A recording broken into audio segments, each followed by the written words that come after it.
你能不要离开我？究竟是我做错了什么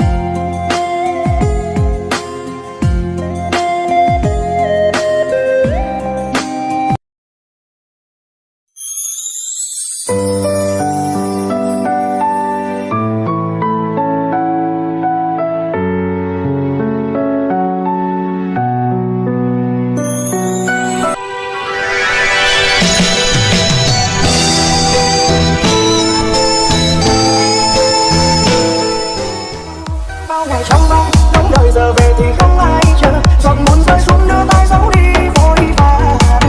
Đêm đêm tỉnh ra không xa trái tim người gắn quê nhà, giờ về đây lấy em đem vẫn cho người ta. Cô đang dành cho ai đây bao nhiêu thương tư tàn hoa phai, cứ nghĩ là sẽ giữ mãi được hình bóng. Bao nhiêu năm đã đi vòng về nơi dấu yêu ban đầu, chẳng lòng lo bên nhau ăn ban câu hò. Đêm thâu lại lo âu không sao đâu, chia tay chẳng đau lâu.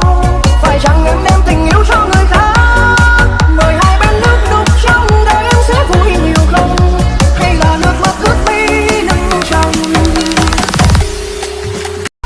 Con tim em thấy lòng để đêm đau thấy bao bắn hồng, bước chân anh đi về chẳng còn ai mong. Được dăm 2-3 năm dòng đây giờ nghe tiếng em đi theo chồng, nước mắt hoa tiếng đau người đánh sao. Bao ngày trong vắng đống đời giờ về thì không ai